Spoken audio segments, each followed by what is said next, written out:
We're back.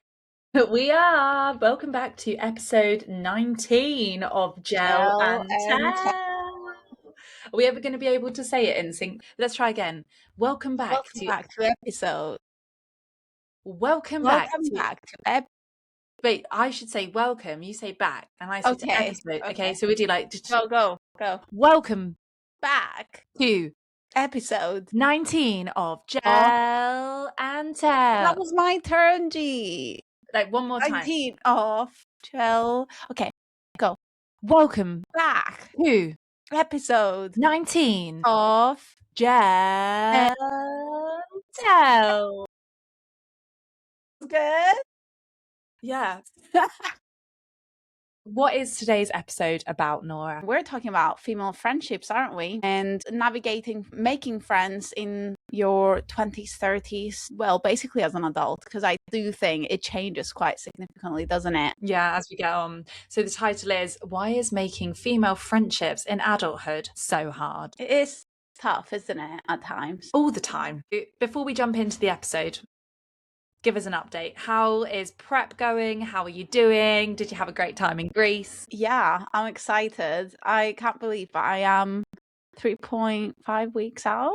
Less than a month to go. Yeah, I know. It is a bit crazy. But yeah, I'm feeling good. Energy's good. Body is responding, holding a bit more inflammation this week just because I'm a bit more tired. Yeah, I couldn't be happier with how far I've come, to be honest. I've been very reflective of how it's gone. I've been on prep for almost 6 months now, which is crazy to say, but I've enjoyed every single aspect of it. Stepping on stage, I think, is going to be that thing that I'm like, I do it and I'm so proud of it because it's such a scary thing to do. So I'm looking forward to that. Greece was fantastic, so wholesome. I went for one of my best friends, Hendu's, who's getting married soon. We had the best time. And then obviously I then met you in Rhodes for a client content trip as well. So yeah, that was such a good week. Just also a very good trip to reflect on our progress so far this year, which I think we both needed that. I think we had some really nice conversations whilst we were out there about how far we've come, and yeah, I'm just feeling very good coming back from that. So yeah, how are you? You are also 3.5 weeks out from your next comp. Yeah, so I'm always good. Greece was lovely. Agree. Sun, food, company, 10 out of 10. I'm also so proud of you. You're so close now. It's really exciting. Yeah. But I'm doing my first ATHEX competition on the 22nd of August as well. We had a sim on Saturday, and I'd say some parts went really well, some parts got some room for improvement. You know, when you're just a bit tired and you haven't fueled well, and it's been I drank quite a lot last week and sleep wasn't good. So I think going into a Saturday morning trying to get max lifts was always going to be a bit of a stretch. We'll just see what happens and try and enjoy the day, I think, is the main thing. But life is good. Business is good. We've onboarded a new client this week, which is really exciting. And then we're running a special offer, actually, aren't we? That launches on Monday. So we've been working busily behind the scenes on getting everything prepped for that. So if you are someone that has been tuning in, watching our content, you're a bit curious, keep your eyes peeled for Monday, because we are launching something brand new that we have never done before, and it's an exclusive opportunity to work with us for a special offer. So yeah, keep your eyes peeled, limited spots. That's going to be quite cool. So am I right in saying that Dexter has heard us start the podcast and he's left the room? You would be right in that. I just saw his tail, he just thought, fuck this, I'm out of here, because to be fair, my little Dexter baby is not feeling 100% today, so he probably just want to listen to this big girl chat yap. Yeah, too girly for me. Sorry, girl. Bye. Love that. Bless him. So today's episode is a bit of a girl chat one, really, isn't it? In the last episode, we did speak a lot about how relationships can help or hurt business, ambition, success. But today's one is a bit different. We're talking specifically about female friendships because they are different breed, and how to make and maintain friendships as you go through life and adulthood in different chapters, because it is really hard, and we've both spoken about it in quite a lot of detail, very vulnerably to each other. The people don't talk about it enough. So we thought we'll just open this can of worms together and bare our vulnerabilities to the world. Yeah, I think a lot of people will relate. I think when you get older, it almost feels like a bit too risky to be vulnerable and like, you know, show emotion and try and put effort in relationships. Because it is harder when you're younger. Like you make friends because of like the distance as well. Like you are either in school with them or like, you know, like your parents meet up with other people's parents and like you get to know them and then you become great friends. Whereas like I think with adult friendships, it's not the case, is it? Like, you know, you live far away from friends typically, and there's a lot more effort that has to go into friendships as you get older. 100%. It's like when you're younger, they're built into your life, aren't they? And then as you get older, you define and choose who you want to be friends with, and whether you start a new job, move country in your case, or go to a different city, change your environment, you're always going to have to like make new friends. But it is definitely harder than people admit. So maybe like, let me ask you, why do you think, from your perspective, that it feels so awkward to make new friends as an adult? I think for me, as I have grown up also away from my family, like away from like what I was used to, and become my own person and realize what I stand for, like my values, what I want around me, like the energy that I want around me, the people that I want around me, I think I've been more reserved and hesitant and like making friends because of like you don't know who you're gonna gel with. But yeah, because of that and because of how I am as a person, I give a lot to friendships, a lot of energy, a lot of effort, and I've put a lot of intention into any relationship in my life. I think there's an element of like fear if I put all this effort and like it doesn't turn out to be meaningful and I can depend on that person, then maybe it's not worth. And maybe that's the wrong mindset to have, but I think it comes from fear, really. How about you? I think this is quite interesting because we're very different in this sense. So like I think that like I view kind of like friendships slightly differently. I have different people that I would surround myself with, and I put in different amounts of effort with different people. Not every friend of mine gets the same amount of energy and effort and intention, which is possibly a bad thing, right? I'm not saying like that's something to be proud of. It's just a fact of what I do.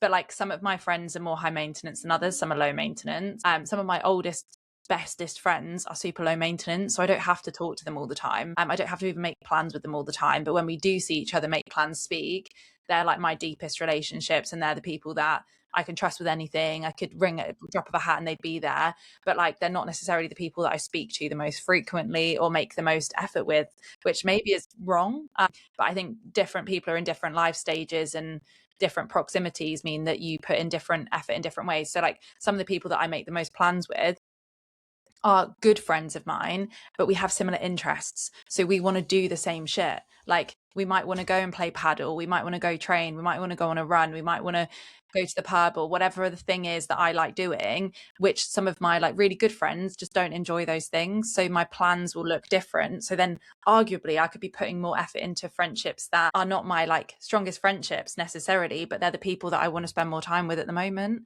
And I don't know if that's a really bad thing to admit, but it's just how I operate. Yeah, I don't think it's a bad thing. I think that's very interesting. I am completely different to that because I get full, like I get a lot of energy from good conversations. I like talking with people that I can resonate on a deeper level with, and that's where like I consider someone like a really good friend of mine. Where I can resonate to that level. I don't have as many friends, I would say. I keep my circle quite small because I am that person that does value that more than like having the friends that I go out with more often, if that makes sense. I think it's just different personalities, and I think that's okay. Do you think maybe that like I say do that more because obviously Josh works away quite a lot? So like you and Gio get to do a lot of things together frequently. Like I don't know, am I kind of psychoanalyzing this? But like so like you guys can like go train at the weekend together and do the things that you enjoy. Whereas like if Josh is away for a month, I could be by myself, or I could make plans with my friends that want to do the things that I would want to do arguably with Josh, or that I would do by myself that I'm not going to do by myself. Like, I don't know. I do wonder whether that plays a part in my kind of behaviors around friends, because I don't want to just not do the things that I want to do. Like I know this weekend, like I want to go train, I want to go on a run, I want to play some paddle, and then I've got my friend's 30th. So I need to like fit all of these things in. And then I'll invite or ask people that I know would enjoy those things to do them with me because Josh isn't here to do them. Yeah, I think that's an interesting point. I do think it makes sense now that you explain it, because I do spend a lot of time with Gio. we don't see each other when we're working, but like everything else, we pretty much like, you know, we have the same interests. I enjoy being around him and like spending time, and like our hobbies are pretty Similar. much the same or similar. So yeah. Possibly does impact it. If you think about though, like making new friends as an adult, because I can think of there's been a few times over the last few years where both of us have felt maybe slightly lonely, and that we needed like, you know, some new people around us basically. You know, we have each other, but we don't live that close. Like for people that don't know, it's like a 3-hour trip between us, really, end to end.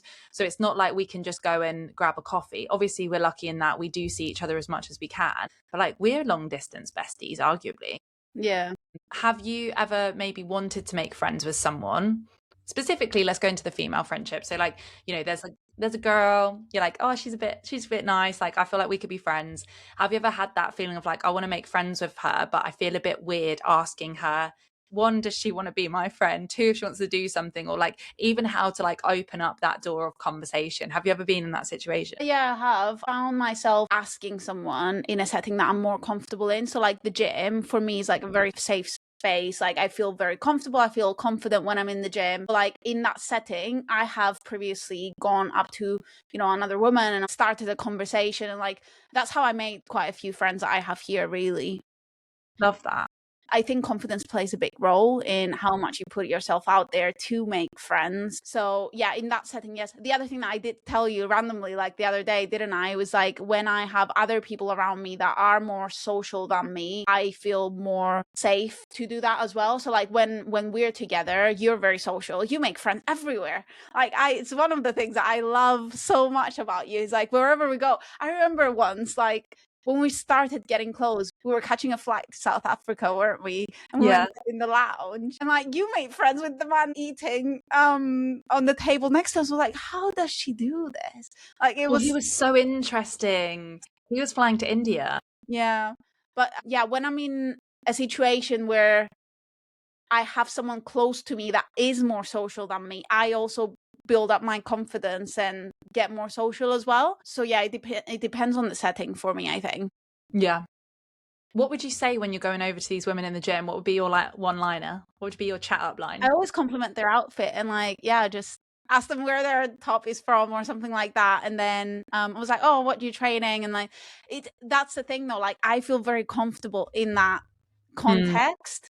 So I know how to like start a conversation without being awkward or overthinking it. And then it turns into like a going for a coffee. And, you know, that's how I met one of my closest friends now. And we train together every week now. And it's like such a cute thing because I did meet her in the gym. It is kind of like dating though, isn't it? Yeah, I think so. Isn't it? Yeah. Yeah. Well, it's like, you know, you have to kind of like start the conversation. So like, are you gonna like go up to them somewhere, slide into their DMs, like start the chat, figure out if there's a vibe, if you're kind of liking them, if you think you could get on, then you make a plan, and then you've got to follow through with the plan, and then you got like, you know what I mean? Like it is building from like nothing. It's very much like dating, I think, making friends. Yeah, I think so as well. Have you ever had an example of where it's gone wrong? If you go and approach someone and you're getting one word answers, I'm the kind of person that will be like, you know what? Okay, I tried. Bye. Yeah, I have had people that were like a bit more closed up, just didn't seem to be interested. I was like, okay, fair. Yeah, fair. I had one last year where we were at the pub and we were having like a really nice like girly chat. There was like a few girls around the table. Can't remember how it came up in conversation, but it was like, oh, like basically like would anyone like want to do like a book club? And it was like there was like a lot of interest in having like a girls' little book club. And I was like, oh my God, how amazing would that be? Like meet once a month, discuss the book, have a few drinks, like gorgeous. So I made the group chat, added everyone in, thought this is so proactive of me. Like I'm not very good at making plans. So I was like quite proud of myself. What happened? Ghosted. Wow. Yeah. Yeah, like so rude. That's And not I even followed up on it. And then I just thought, you know what? Fuck this. I'm leaving it. Like, how rude. Like, don't sit there and all to my face be all like, yeah, that sounds so great. Would love that. Giving the number. There was a selfie, Nora, on this group chat of like the girls around the table. And there was an active conversation saying how difficult it is to make friends as a female. Look, I'm very direct, and there's a reason that I actually have a lot of male friends because I feel like boys are easier to be friends with. Like they say what it is. If they're pissed off, they tell you. You can communicate easier. You just make a plan. There's nothing weird. It's just done.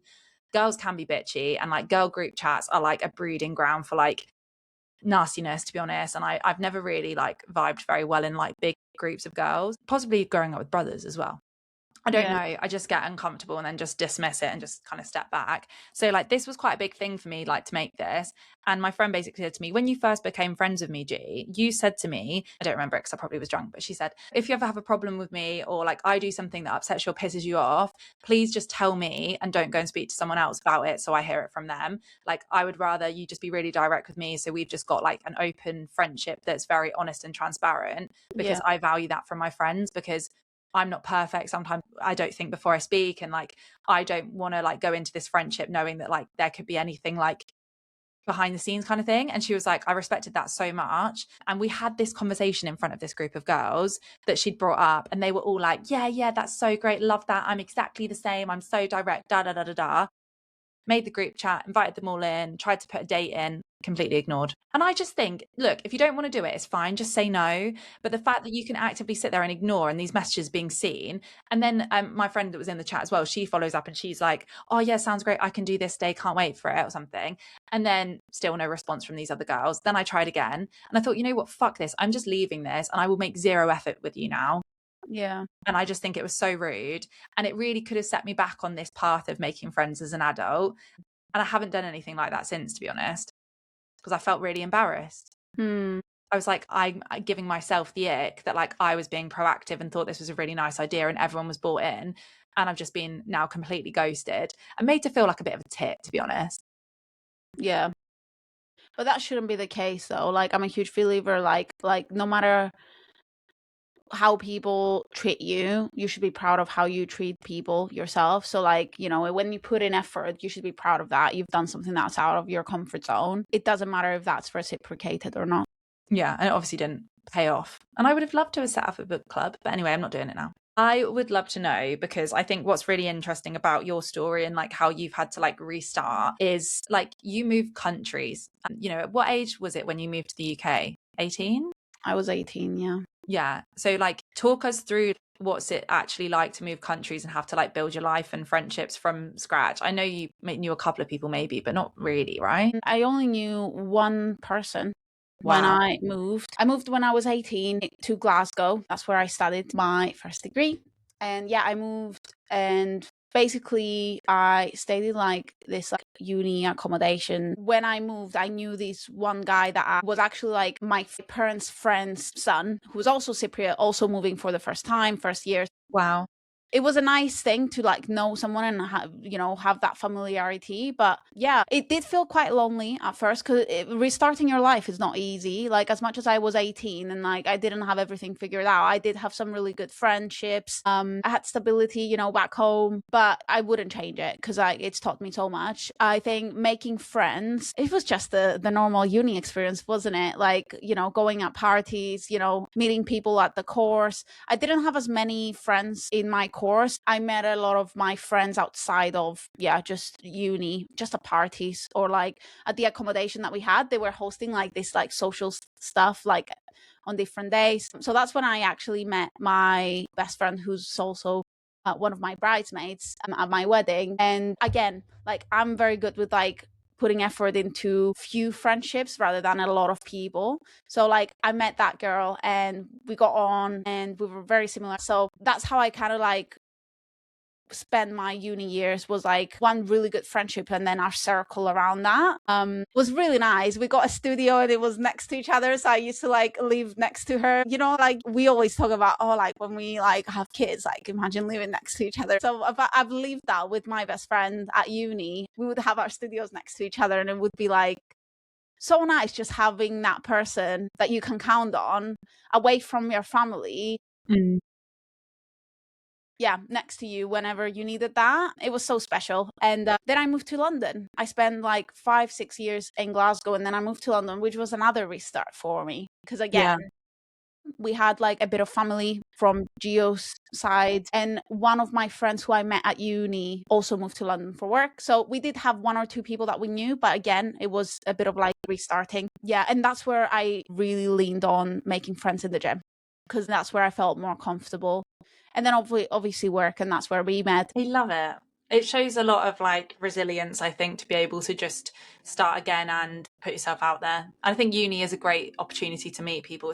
It's different to making friends as an adult, actually, isn't it? Because you literally get sort of thrust into these situations where there's like groups of people you can meet that are the same age and at the same point in life. So I do think making friends at uni is a lot easier than making friends as an adult after uni. Yeah. I was naturally exposed to social situations Mm. because I was at uni. You know, where it's Yeah. like, I think when you have a job and you've got responsibilities, it's a lot harder because you Yeah. don't have as much time available as, you know, having, I don't know, 3 lectures a day. 100%. Yeah, God, 3 lectures a day. I'd like 3 lectures a week. But I also think when you're working, like you can end up having friends that are like in very different life stages. Like I can think of some of my favorite people that I've worked with over the last 10 years. And like some of them would be in their like 50s or already have kids and be in their 40s or be like, you know, like different people from different walks of life because you just work closely with them. It's still really nice friendships, but they either don't live near you or you only see them at work. And then when you leave that job, you may stay in touch a little bit, but you don't necessarily keep the friendship. yeah, It's a bit of a strange one. And I feel sad about that for some of the friends that I've made over the years because, like, you get really close to people when you're working with them. You see them all the time, especially when you're in an office, like you yeah, see them every single day. And then when you leave, and like the office I'm thinking of, I left just around COVID because I went on furlough and then didn't go back. yeah, And like I never really saw them again. yeah. And it's like, because really we were work friends. Yeah, that's the thing with work, isn't it? Like you spend so much time with all these people and you're like, because you are in that setting, you have a lot of things to talk about. Mm. But then on the grand scheme of things, like a lot of the people that you consider friends at work, you don't necessarily have as much in common outside. Side of that, when you lose that common thread, you have nothing to talk about. Yeah, we've Yeah. definitely seen that.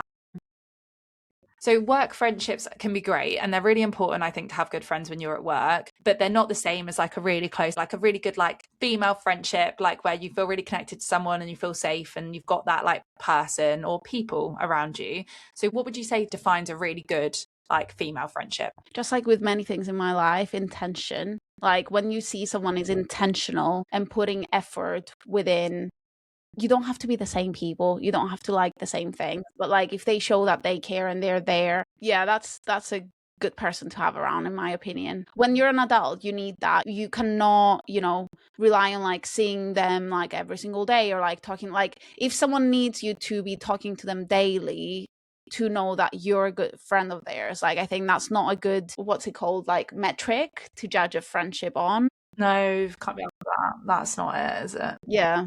No.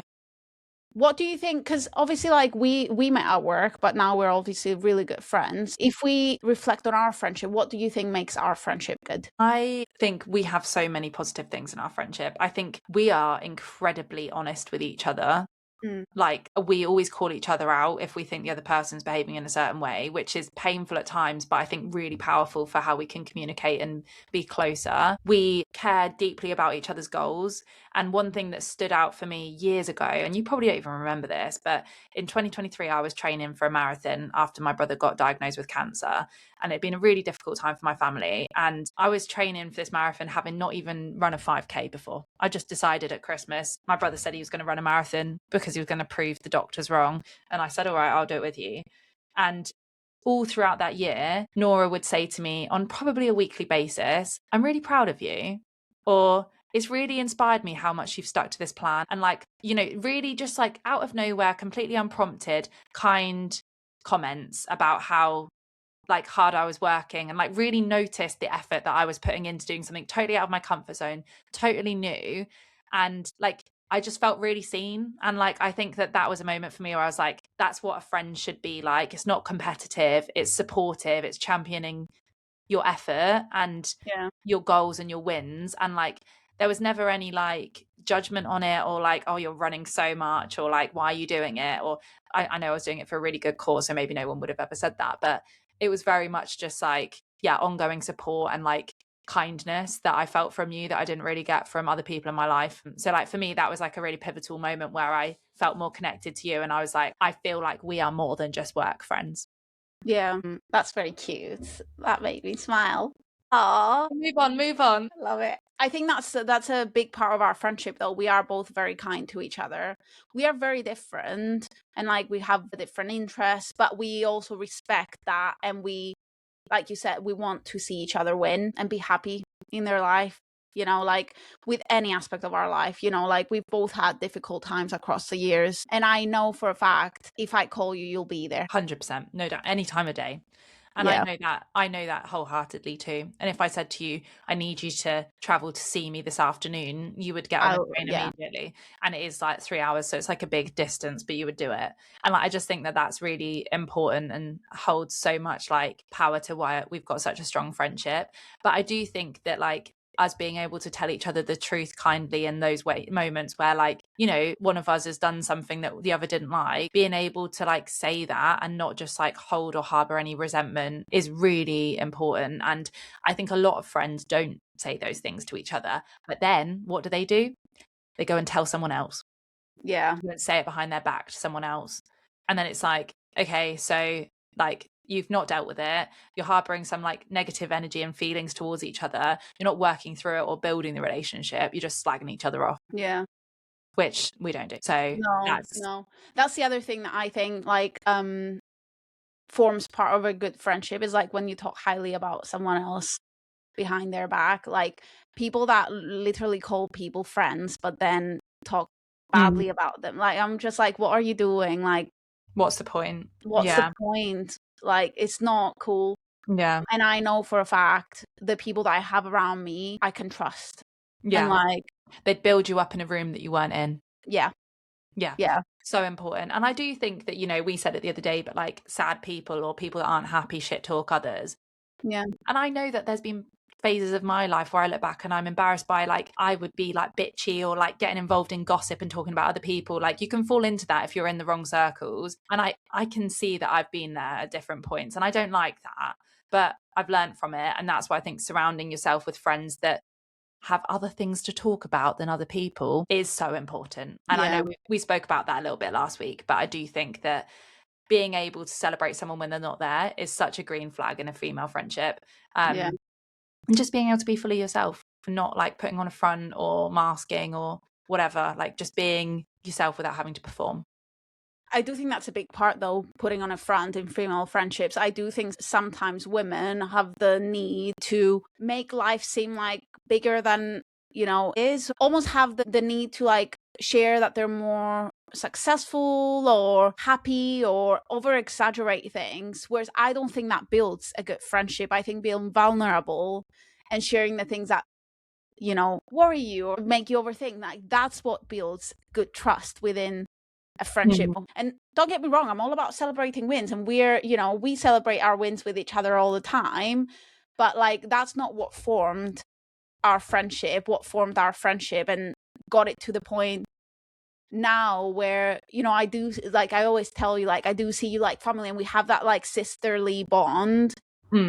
Is because we had the harder conversations, the deeper conversations, the ones that we both got quite vulnerable, sharing things that we wouldn't share with a stranger, you know, that we just met. Yeah. But that takes time, right? Like you can't share that kind of stuff with someone that you've only just met.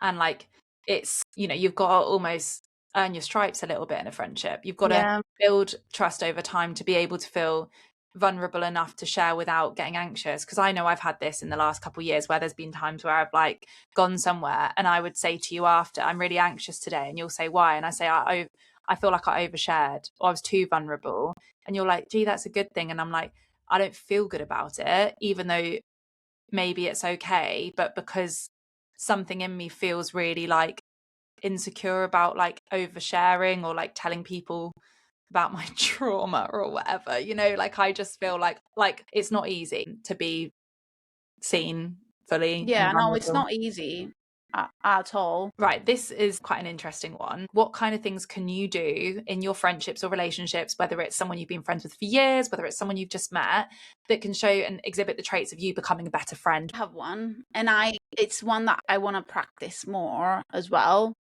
Call them. I think we are like in a phase in our life where like everyone's on their phones, texting, being on social media, like we don't call people anymore to just chat. And I remember that's where we got closer. We started having phone calls like for hours, and like we would share, and that's what built up our friendship.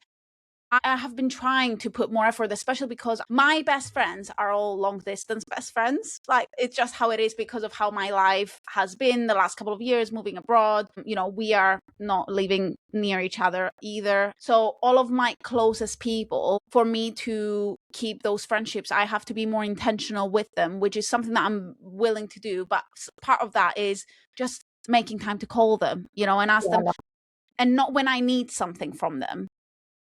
Right? Like, that's the other thing. Is like, you can be sometimes falling into the loop of like only messaging someone when you need something, and it's not a good thing. No. You should be checking in on people just to see how they're doing, not because, you know, You need something. you need something. Yeah, agreed. I love that. I think phone calls are really powerful. And whenever you have a phone call catch up with someone, it feels great. Like, you It feel feels like, oh, it's so amazing. nice. But it's something that, you're right, we don't think about as much. Yeah. Voice notes, however. This is the thing though, right? You say you hate voice notes, but you voice note me all the time. Yeah, but you like voice notes, so I I can do voice enjoy note them. you. But I don't want voice notes from other people. I'm an exception. You are? Sorry, Dexter's barking. I think one thing that I'm trying to work on is making more plans. So I'm a yes man. I'll always say yes to the plan, but I won't always make the plan. So I'm Yeah. trying to be more intentional with making plans and putting stuff in the diary with friends so that I'm not just waiting for someone else to make a plan. I think that's a sign of a good friend as well. Yeah, I think that's definitely something that shows intention as well. Nice. Okay. Should we do a quick friendship green flag, red flag? So Okay. I'll read one, you reply. No, yeah, and then you read one, I reply. Okay. So the first one is, she watches every story but never likes your posts. Red flag. It doesn't take much, right? Like, it takes 1 second to double tap. Even if you don't spend time looking at the post, you should be liking the post. Support your friends regardless. That's my opinion. Nice. Only messages when she has drama. Red flag. Boring. Next. Okay. She says, we need a catch up but never actually makes a plan. Red flag. Gets into a relationship and stops messaging or like calling or... Red flag. You were in the right place at the right time. Okay. She's always honest with you.